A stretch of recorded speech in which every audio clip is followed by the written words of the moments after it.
मेरी माँ के भाई यानी मेरे मामा के पापा यानी मेरे नाना, और मेरे नाना की पत्नी यानी मेरी नानी। मेरी नानी को ना बुखार आ रहा है साहेब। अरे जलेबी भाई, तुम 2 नहीं 10 दिन की छुट्टी ले लो। बस अगली बार से ना ऐसी छुट्टी मांगना हो तो अनुराधा से मांगना, मुझसे नहीं।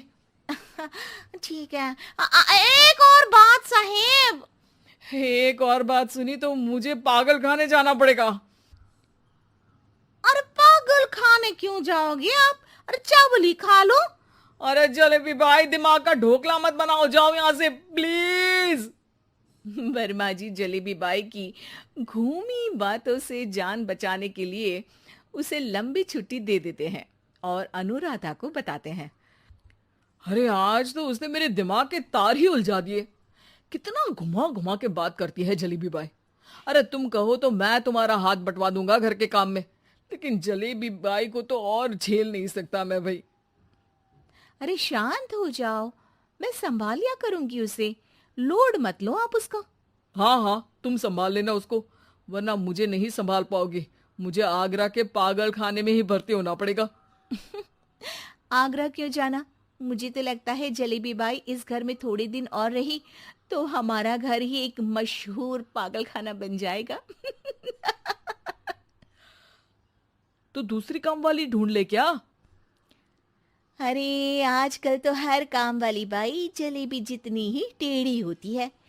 निकालेंगे नहीं, सिखा लेंगे उसको हम। लंबी छुट्टी के बाद जलेबी बाई घर आती है। अरे आ गई जलेबी बाई। नानी कैसी है तुम्हारी? और वो जो दो के पहले आता है और जो जीरो के बाद आता है। अब एक। हाँ, एक नंबर है। अच्छा, क्या हुआ था उनको? जो दिल टूटने पर होता है ना, चोट लगने पर होता है, पगार का पैसा कटने पर भी होता है। अरे क्या होता है? बुरा लगता है। अरे जो सर में होता है, पेट में होता है, और जिसे सही करने के लिए ना आदमी को डॉक्टर के पास ही जाना पड़ता है। दर्द? हाँ, दर्द हुआ था उनका हाथ पैर में।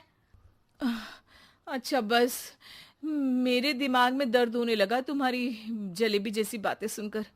एक काम करो, ऊपर गेहूं की पोटली रखी है, तुम जल्दी से लेकर आओ, आज आटा पिसवाना है।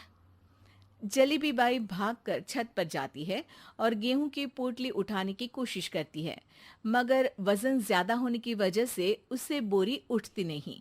वो सोचती है कि पोटली जल्दी पहुंचानी है। बस जलेबी बाई के टेढ़े दिमाग में एक टेढ़ी तरकीब आती है।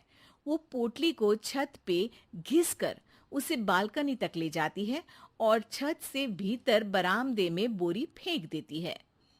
लो जी लो, हो गया जल्दी जल्दी काम।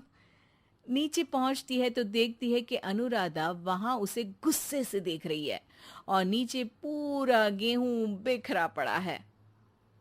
ये क्या किया? अरे पोटली में वजन ज्यादा था, आपने कहा था जल्दी से ले आओ, तो इससे जल्दी कैसे करती मैं बताओ तो। हाँ, अरे एक काम तो सीधा करो, अब क्या करेंगे इन गेहूं का?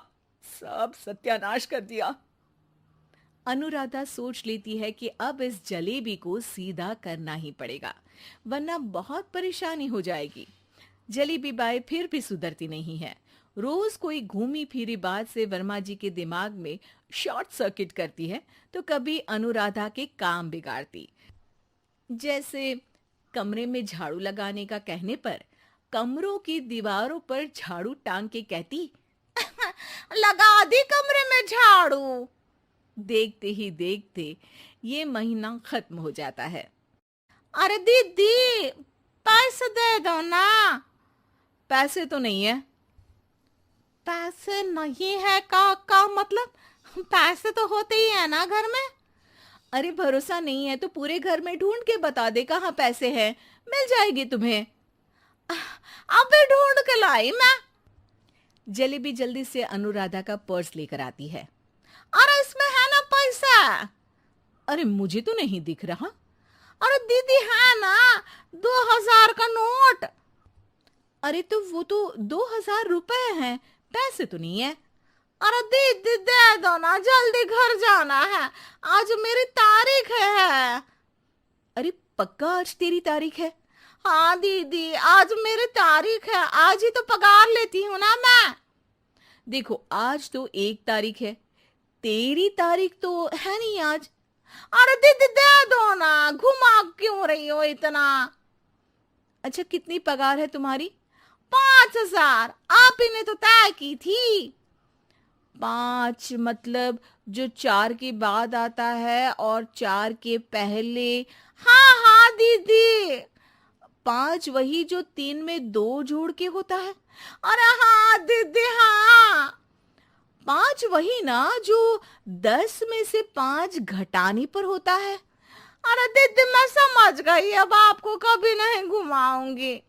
प्लीज जल्दी से पैसे दे दो ना, सारी। और अब ना ये जलेबी बिल्कुल सीधी हो जाएगी कसम से। जलेबी बाई की अकल ठिकाने आ जाती है। अनुराधा जलेबी को पैसे दे देती है और कहती है, अब अगर तुमने हमें घुमाया ना तो तुमको कहीं दूर घूमने भेज देंगे, जहां से तुम घूमने के बाद कभी वापस ही नहीं आ पाओगी। समझ गई जलेबी बाई?